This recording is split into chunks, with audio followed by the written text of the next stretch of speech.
Hi, I'm Brenda Such. Welcome to another episode of COIPcast, where we talk about new, trending, or just fascinating technologies and strategies in online education.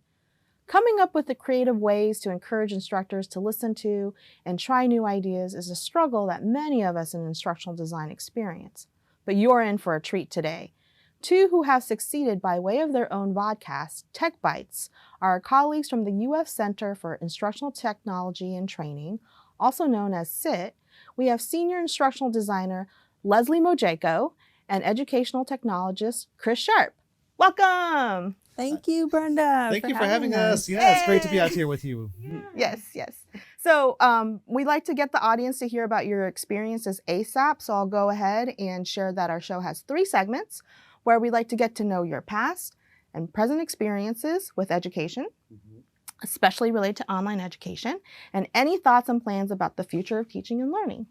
So in our first segment, Digital Origin Story, or DOS, could you please share about how you all got into online education or education in general, how you came up with the idea of Tech Bytes, and for those of you who haven't seen Tech Bytes yet, which you all should go see it, where you're in a kitchen setting and wearing these beautiful outfits with the tech chefs, cooking up ideas to share with instructors. So we'll start off with how you got into education first. Sure, yeah. my name's Leslie Mojeiko. I'm a senior instructional designer over in CITT. I've been there for a little over 7 years, but I've been working in higher ed for 15 plus years as either an instructor, an advisor, or instructional designer. Sure. So this has been my career, and I absolutely love it. I love working in a place where I can combine all of that knowledge to help instructors design for students. But Chris, you want to share? Sure. So I got my master's in teaching, and after that I was working with high school students, helping them get prepared for college. But after working in higher education and doing that for a couple of years, I went into the private sector, worked for some technology companies, and then we moved to Gainesville, Florida, ended up eventually jumping back into education by being an educational technologist here at the CIT. And I kind of mixed together both my education and teaching backgrounds with the experience I had working at technology companies to be this technologist in UFIT. So that's kind of how I got my skills here. Yeah. And as far as the origin story of Tech Bytes goes, we started it years ago as just a way to add variety to our trainings because we have a lot of wonderful in-person workshops, but it requires people to physically be there. And we have these larger certificate series that also require hours in order to complete them. So we wanted some variety, and we added shorter, concise trainings in the form of Tech Bytes. Originally, we just did a couple a year, but as we were emerging from the pandemic, I think we started to realize 2 things. We need more flexibility. We can't all be physically located in the same place. We can't all take on hour-long certificates. We need something that is more bite-sized and digestible.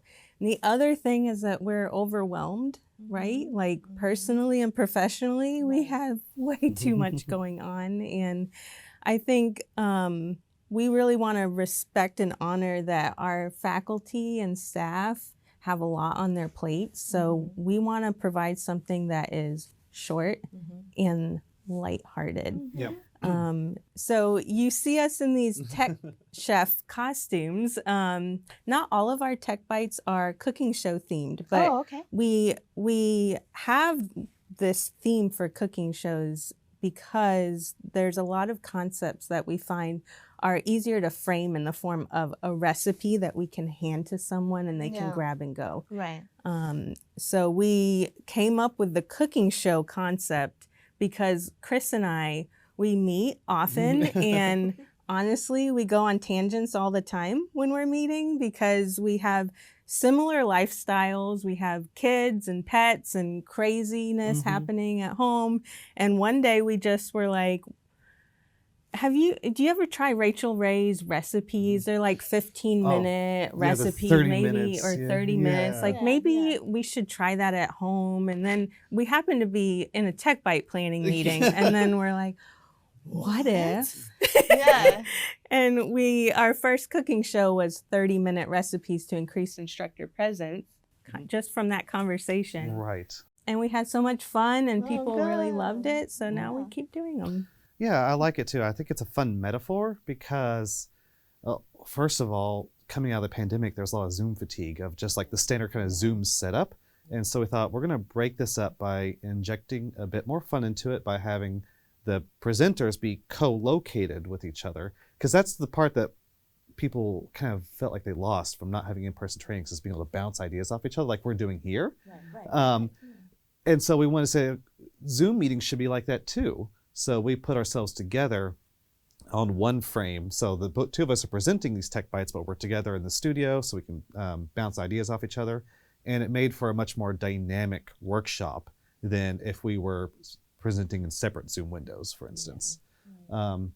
So combining the fun energy of being together with the fun theme of cooking, and then eventually aprons and jackets and everything like that, kind of made it interesting. And I think an important part of getting people to attend these workshops is marketing, right? It's hard to do marketing, you know, especially as an instructional designer. It's like, that's not the field you're in. Yeah. And the jackets and things like that, I think, were actually really useful for marketing because it helped get our advertisements into more venues, wider audiences, because like, oh, look at this fun screenshot of these people in jackets and chef hats. We'd be happy to put that in an email to all faculty, for example. I think that's such an important ingredient in all of it, because if you're having fun, like we have so much fun together, and then we're dressing up and we're doing shenanigans, like you're at work, why not make it fun, you know? And that will just attract more people and get them to listen to whatever you're... People are more willing to talk about it, kind of have that word of mouth spread, you know, if it's like something looks different. Right. I know for us, it's easier to be like, oh yeah, have you seen Tech Bites with Leslie and Chris, and you know, even with the costumes or with the hats, to be like, but also I think it also is a testament to like how committed you are too, you know, like, like we're not just, we want to serve you all with this good experience, this fun experience. How long have you all been working together? And like, just a brief rundown of like how similar family, because I feel like that's a component to making this work too. The fact that you were able to be open and kind of like goofy with each other, to be like, okay, what about this idea? You know what I mean? Yeah, absolutely. I think that's so important. Chris started like 4 or 5 years ago. Yeah. And 5 years, the first time I met him, I remember my boss was like, you're gonna love this guy. He does Bob Ross nights where they paint. And I said, ooh, you have Bob that Ross fun. Yeah. And he like loves with the wig? games. No. Well, I do have the wig, yes. Okay. Of Yes. course. Yes, you Props, have to. Yes. themes, Yes. But yeah, then like we started to learn our kids are the same age. We have too many animals. I think 4 cats and 3 cats, right? 4 cats, 3 cats, 2 dogs, 1 dog. Okay. You Then need to he's catch up got on the cats and the fish and dogs. a bearded Oh, okay. Well, he dragon. caught And a turtle. And the yeah. turtle. Don't yes. forget about Toby. So yeah, I think we sometimes are like, are we the same person? So that helped a little bit. Oh, yeah, wonderful. It's good to be comfortable with the people you work with, and I feel like I can go to Chris and share any crazy idea, and he'll be supportive, or we'll talk ourselves out of it. You're like, maybe that's not a good idea. But it was fun to talk about. It was, Yeah. See, that's cool, because whether something, it's not always like, is it gonna happen or not, but just even the processing, because that might help, I don't know, when you process the next time around. Exactly. Trust is important. Yeah. In our next segment, Bits and Bytes, where we talk about tidbits or technical issues, what have been the most challenging and the most rewarding experiences that you've had with Tech Bytes? So it was a challenge, right, to work with our studio to set up Zoom to be this multi-person setting that's a little bit wider shot, because Zoom is really meant to be like, you know, one person at their desk, and so there are some challenges there about, okay, you know, if you're going to do this, you really need a studio with a green screen if you want virtual backgrounds, because you can't use the built-in Zoom virtual background anymore. If you want to do any sound, like if you want to hear questions from the audience, that's a lot of considerations there, because now the speaker is not as close to the microphone, so you're going to introduce feedback. So there was experimenting we had to do there.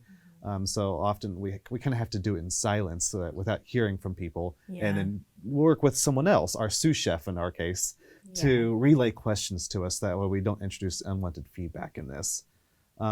Also, there was some work to get the software to speak to Zoom and not introduce too much of a delay, because our audio is and video is being fed through vMix in our case, and then as a virtual webcam into Zoom.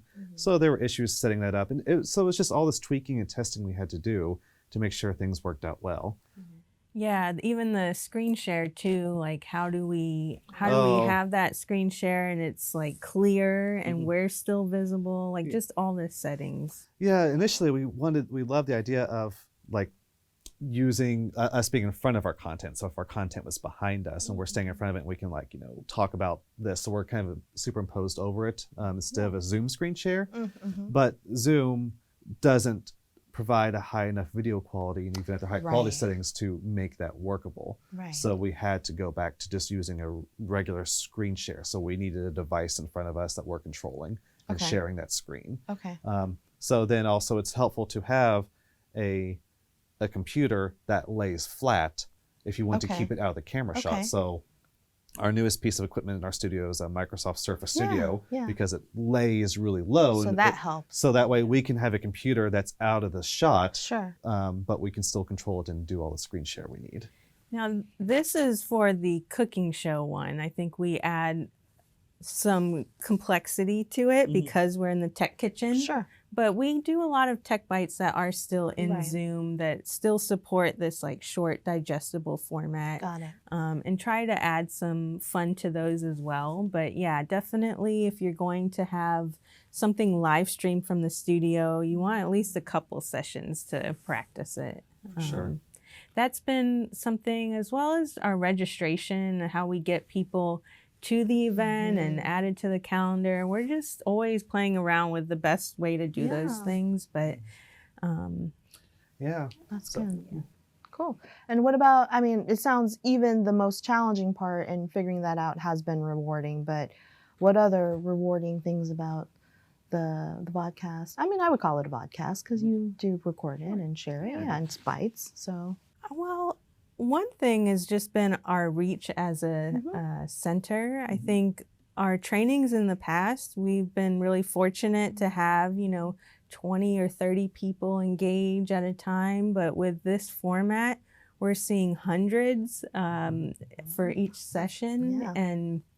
And so seeing that we're able to expand our reach has been really That's like incredible. 5 trainings.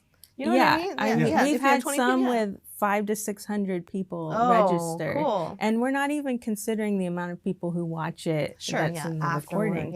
And then like all of the fun that we have doing it. We've just made it fun. So And it really, what it gave us too, it gave our unit a vehicle whenever we need to introduce something, because our unit is working with central IT.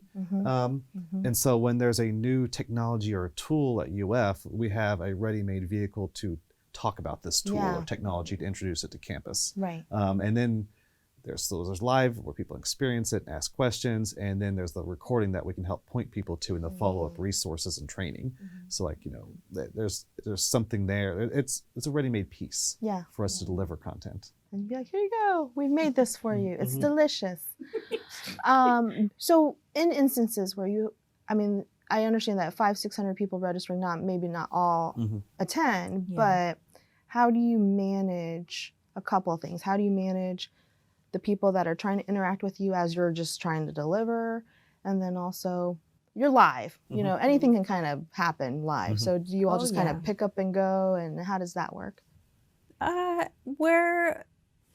Chris is very like chill and flexible. I am so grateful to work with him because I'm a planner, and in my mind I'm always anticipating what are all the 12 things that are going to go wrong. But I feel like will confidently walk in and be like, it'll be okay. Yeah. And he's right. But yeah, we anticipate that there could be issues, but for the most part, we've practiced enough to know that we have the technical aspects okay. But not too much, so we don't come Not out as too canned. much, right? Yeah. But We're not condescending. No, no, we And yeah, with a large audience, we don't try to keep up with the chat live during our presentation. Okay.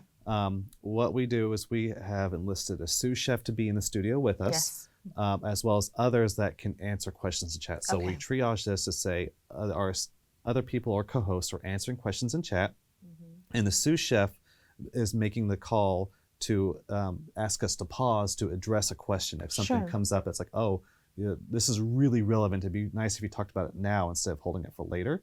So our sous chef is empowered to pause us, and from time to time we'll turn to the sous chef and ask, is there something we should talk about now that's coming up in the chat? We also make use of Zoom Q&A because you can turn on Q&A if it's not on by default, but you can turn on Q&A for regular meetings, so that way if there are questions that people want us to talk about live, we ask them to put it in the Q&A because we'll only take questions from the Q&A section, not the chat, because we can't keep up with the chat. But we'll look at the Q&A at the most upvoted questions and use that tool. Yeah. That's cool. That's very awesome. Before we move on to our last segment, is there anything else that you'd like to share about the whole Tech Bytes experience, whether it be in the creation or sharing of it? Go ahead. I love how you all know each other so well that you're like, you are about to say something. He's like this. He's ready to pounce. Yeah, ready to pounce. What? 3 cats, got it. 1, 4 if you count me. 4 cats. Oh, that's right. Okay, anyway, that's another. I think one of the cool things about this whole cooking show thing that we're doing, and one of the reasons why I invited you is because the cooking show kind of caught your attention. Right. But knowing that it's not the whole thing. It's not the whole thing. Yeah. But I think what's neat about it is that it's a good metaphor. It's a good way to get people to understand things, because if you're trying to explain a new technology or tool or technique just as the technology or tool or technique, right? They're having to kind of learn it from scratch. The most recent Tech Bytes we did in the kitchen were about AI prompts. Yes. So like what do you talk to AI about? Right. What can you use AI to do to help you prepare for your courses? Right. And that's a kind of a big and scary topic for some people. And so by wrapping it in the metaphor of a cookbook and recipes, we kind of gave them like, oh, I know how recipes work, so I can kind of apply that same kind of mental skill to these AI prompts, right? It's something that I take and I tweak and I apply and use. It makes things that seem scary or seem intimidating a lot more approachable to put it in a metaphor. And we talked about a bunch of different metaphor ideas like the cooking show, I have or so many. other game shows, or game shows. Sharp Tank. Oh, Sharp Tank, because I'm Christian. Like so basically the good. entire HGTV lineup. Yeah. We talked Shout about out HGTV. Love it or list it for a course or something. or this old course. Yeah. If we were to improve a Canvas course. That would be so fun. Some course renovations. So basically we had a whole like, do you long want this list. course, this course, or this course that you want to remodel? Exactly. Yeah. We had this whole long list of fun metaphors that we could use to introduce instructional design concepts, or since we're in IT, new technology and tools. Right. And we had picked the cooking show because neither one of us are cooks, super awesome cooks, but we thought it'd be silly and fun, and so we did. Yeah, this is our only chance. Also, we wanted the aprons. Yes. All for the first one, we bought like 3 aprons each. Yeah, we were really into it. I mean, they were beautiful aprons. I was like, wow, those are nice. I mean, these are nice too, but I was very, everything looked good. But that's exciting. So if you come up with new ideas, maybe we'll talk about those. Like because I think this is a way for people who do want to get creative and want to hear like, oh, I need to really think about the live stream aspect, et cetera, and be able to hear from you all, and then to hear other ideas like the game show idea or remodeling. That would be fun too. I think that we've like practiced a bit to try out new things. Some things don't work, some things do. And so I would say for anyone who's looking at designing trainings for their institution, should just start small and try out a few things, see what kind of format really resonates with their faculty. For sure. And what resonates with them, right? Yeah, it's got to resonate with you. Because obviously we're enjoying it. And so it's that's infectious. Going, you know what I mean? Right, yeah. I mean, and I like doing these too, so if people feel that we don't want to be here, they're not going to, they know. Yeah. Nobody's a dum-dum. Yeah. So for our last segment, tech forward. What's next in the kitchen? Or, since it's not always the kitchen, you touched upon some ideas maybe not coming out just yet, but what do you think maybe for the next year? So right now, our academic technology is going through reviewing the tech fee proposal grants because faculty and staff on campus can write proposals for what should be funded, new tools that should be experimented and played with. So we look to that of like, okay, if something gets funded and becomes available on campus, then that's something that we should make a tech bite about to help advertise it. So it's that vehicle for talking about new things. So, there might be something from there that gets selected. AI, of course, continues to be really exciting and hot. And we've talked in several tech bites about using AI for course preparation. And the last one we talked about using AI in assignments. We gave some authentic assessments, elevated recipes in our cookbook that are like kind of pre-made for what would go into a Canvas assignment. May I pause you? We touched upon it with the AI cookbook. I mean, that piece was masterful. I mean, I do love the commitment to the recipe formatting, but it just made we do go to the cookbooks to be like, I want to see an image. I want to see all the ingredients I need, and then I need the instructions. And it's not just like you gave 5 recipes, you all gave it's like almost 50 pages. Yeah. The cookbook, I don't even think we realized how useful it would be while we were making it, but then we started to see like if you're writing a prompt, you can jump into, Microsoft Copilot or ChatGPT and play with it. But there are some preparation pieces and ingredients that you want to think about before you start prompting. Like your course outcomes might be a core part of that recipe. But our last one was elevated, and that again gave us an opportunity to push some instructional design principles as we talk about this. So the transparent assignment template was built for all of them, and we are highlighting best practices, and it's a great way for us to push instructional design on people. That's good. And I'm sorry, you were also saying? No, I think that's really good. That the cookbook's been a great way to get people started with this, get their feet wet with trying these different AI prompting techniques.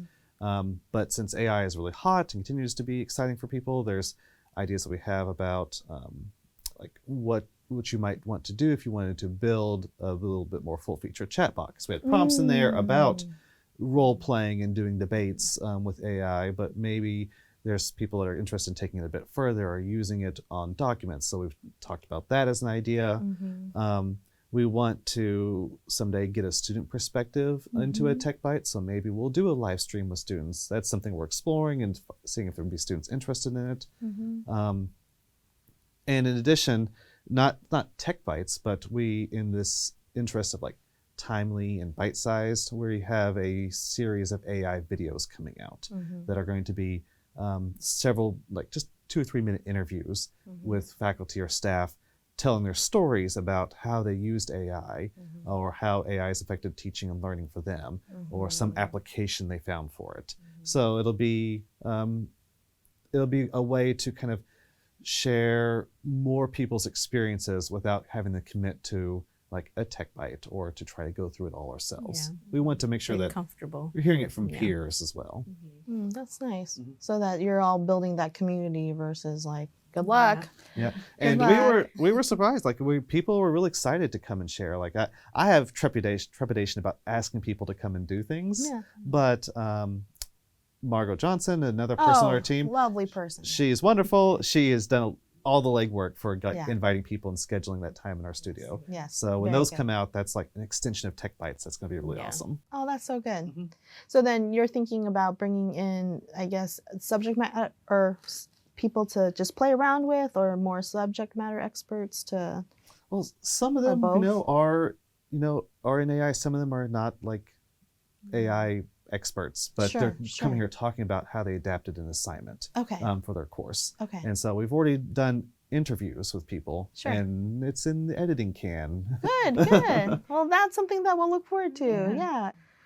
So I can't let you all go as tech chefs without talking about some of your favorite foods Oh gosh. Well, in the real world. So as we shared earlier, we don't always claim to know a lot in real world chefing.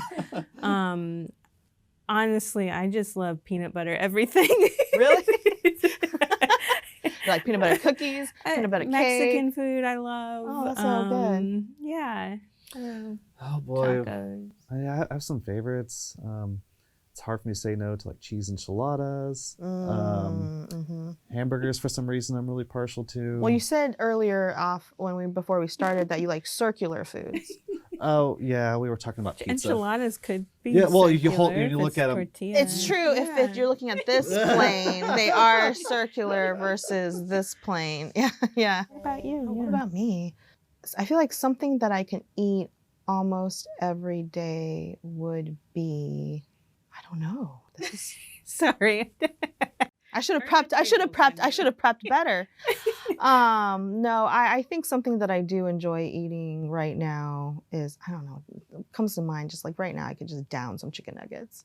Oh, of course. Like chicken nuggets. I'm Classic. sorry those of you who don't eat meat, but I really enjoy chicken nuggets. And it's like I love how sophisticated our answers are. Sophisticated. Not very. not Peanut butter, chicken nuggets, We're- quesadillas. we have a palate of like 5-year-olds. It's great. What up? we never left our school lunchroom. No. Just a guess. No. Thank you, Chris and Leslie, for joining us. That was a great discussion.